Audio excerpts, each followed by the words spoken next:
Muddy River News. Our home, our news. Well, obviously, anytime we are taking away a service that women and individuals really need in the community, there is alarm, and we understand that.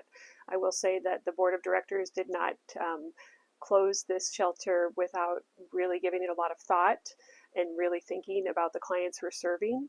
And they felt it was best for our standard of care that we wanted to be able to provide for these clients, that we closed the shelter temporarily so we can focus on advocacy and outreach and working with them in that way so that we can get better in the future with a new shelter. What were the challenges that presented themselves that forced this decision?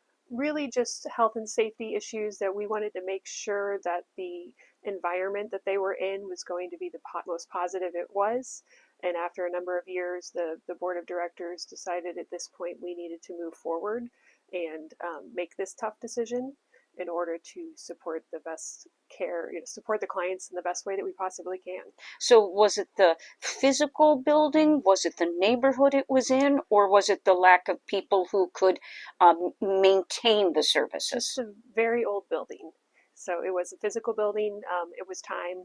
And when the changes were made, the board decided that this was the next best thing, is to take the shelter away from the services we offer at this moment. Now we will still be working with all these clients to help find the best placement for them, to help find what's the best next step for each person, so that we're still serving these clients, just not in that physical shelter.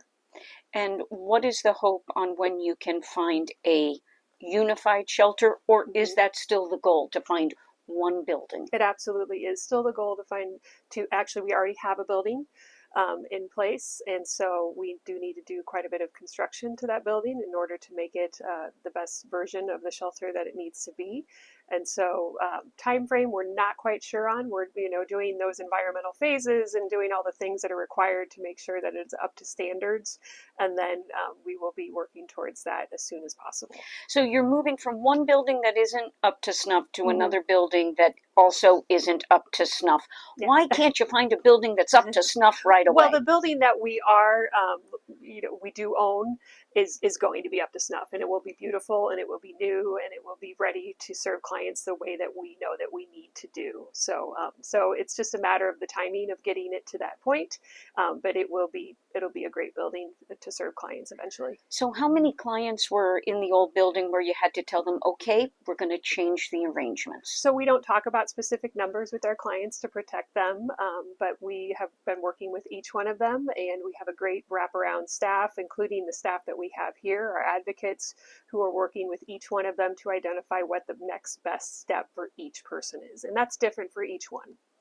And what is the transition in leadership that was also referenced? So at the time that the shelter was closing, the board had also decided to make some changes in leadership. So they let go 2 co-executive directors and the shelter leader. And so the next steps are we're going to find a permanent leader for the organization, and we're moving forward with that. And it's just a way to make sure that the clients and the people that we support in this area are receiving the best care possible.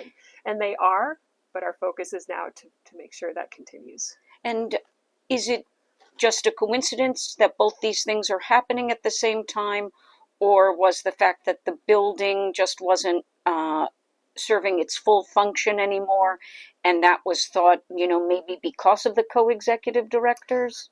We don't want to talk about specific personnel issues, but we just know that both of these things, the board decided both of these things needed to happen, and that's the decision they made.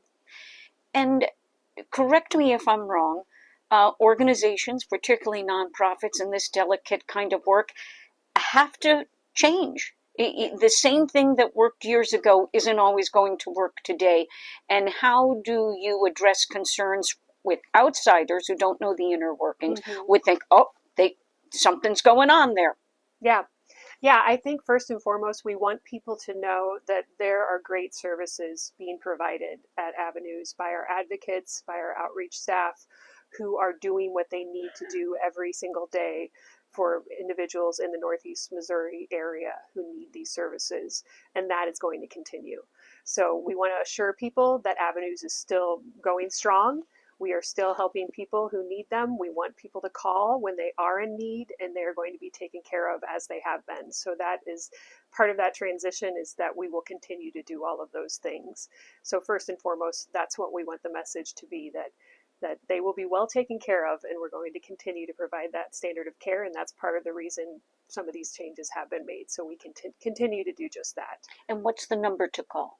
833-243 6366, and that is our 24-hour confidential hotline. At United Way, we work in correlation with many nonprofits within the community, including Avenues.